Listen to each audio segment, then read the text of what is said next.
Hello बच्चों, आज हम पढ़ेंगे पाठ 7 सर्वनाम। संज्ञा के स्थान पर प्रयोग किए जाने वाले शब्दों को सर्वनाम कहते हैं।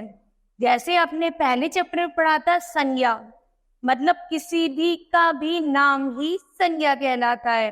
तो अब यहाँ पर सर्वनाम, संज्ञा के स्थान पर प्रयुक्त होने वाले शब्दों को सर्वनाम कहते हैं। जैसे यह, वह, मैं, मैंने, हम, हमारा, उसका, उसके आदि।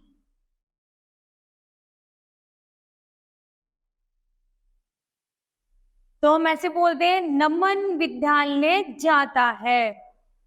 तो नमन, नमन क्या है यहाँ पर? संज्ञा। नमन विद्यालय जाता है।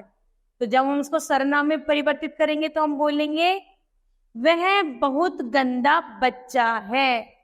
वह कौन? अर्थात नमन, है ना। तो वह क्या हो गई? संज्ञा के स्थान पर, नमन के स्थान पर हमने क्या लगा दिया? वह। तो वह हो गई हमारा सर्वनाम। वह प्रतिदिन विद्यालय नहाकर नहीं जाता।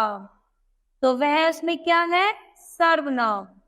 उसकी अध्यापका पिता उसे बहुत डांटती है। तो उसकी, उसकी कौन हो गया? नमन की, है ना। तो ये भी सर्वनाम शब्द है। फिर है, वह प्रतिदिन विद्यालय में गृह कार्य भी करके नहीं लाता है। तो यहाँ पर वह किसके लिए प्रयुक्त हुआ है? नमन के लिए। उसकी आदत बहुत खराब है। उसकी शब्द का प्रयोग यहाँ पर किसके लिए है? सर्वनाम के लिए। फिर है, वह बहुत शैतान लड़का है। तो वह कौन है? नमन।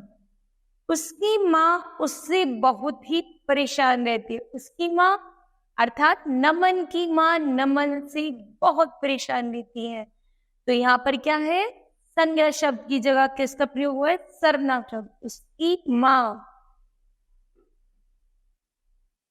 उसी प्रकार वह घर के सभी सामान तोड़ता है।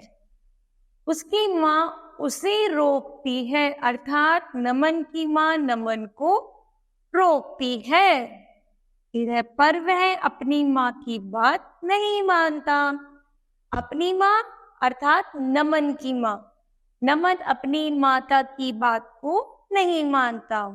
तो यहाँ पर जिन जिन वाक्यों में नमन की जगह वहाँ, उसकी, अपनी, वह शब्द यूज में प्रयोग में किए गए हैं, तो यह शब्द क्या कहला जाते हैं?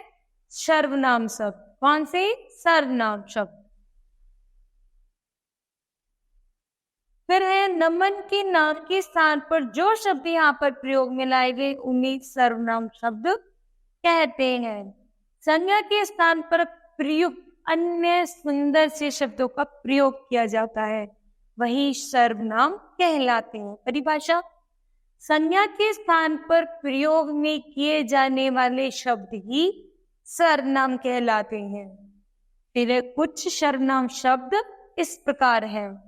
अपने लिए, जैसे मैं, अपने, मुझे, मेरा, हम, हमारा, हमने, हमको आदि, जो अपने लिए प्रयोग किए जाते हैं। जैसे वो मेरा सामान है या मुझे वहां जाना है। तो जो अपने लिए प्रयोग में किए जाते हैं, यह वो शब्द है जो सर्वनाम की संज्ञा के स्थान पर सर्वनाम में लिए जाते हैं। जैसे मैं दूसरी कक्षा में पढ़ता हूँ। तो यह कह रहा है कि मैं दूसरी कक्षा में पढ़ता हूँ। फिर हम आज आगरा घूमने जाएंगे। तो बच्चे कह रहे हैं एक दूसरे से, अरे आज तो हम आगरा घूमने जाएंगे। तो दूसरों के लिए, एक तो अपने लिए शब्द प्रयोग में होते हैं, एक होते हैं दूसरों के लिए। तो तू, तुम, यह, तुम्हारा, आप, आपका, उसका, उसने आदि।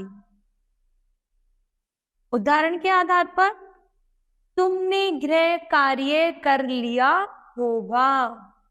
तो यहाँ पर यह एक सुंदर सी लड़की है। तुम्हारा घर बहुत सुंदर है। आपका पर्स नीचे गिरा है। तो क्या हो गया? ये दूसरों के शब्द प्रयोग में लाए जाते हैं। उसी प्रकार हमने इस पाठ में क्या सीखा? संज्ञा शब्दों की जगह एक सुंदर से शब्द ने ले ली है, उसी को हम सर्वनाम कहते हैं। तो बच्चों, हमने इस पाठ से आज हमने क्या सीखा कि संज्ञा क्या है? जो भी नाम है वो संज्ञा है, और सर्वनाम क्या है? जो उस नाम की जगह पर सुंदर सा शब्द प्रयोग में लाते हैं उसको हम सर्वनाम कहते हैं। तो मुझे लगता है बच्चों आज का पाठ सर्वनाम आपको समझ आया होगा। धन्यवाद।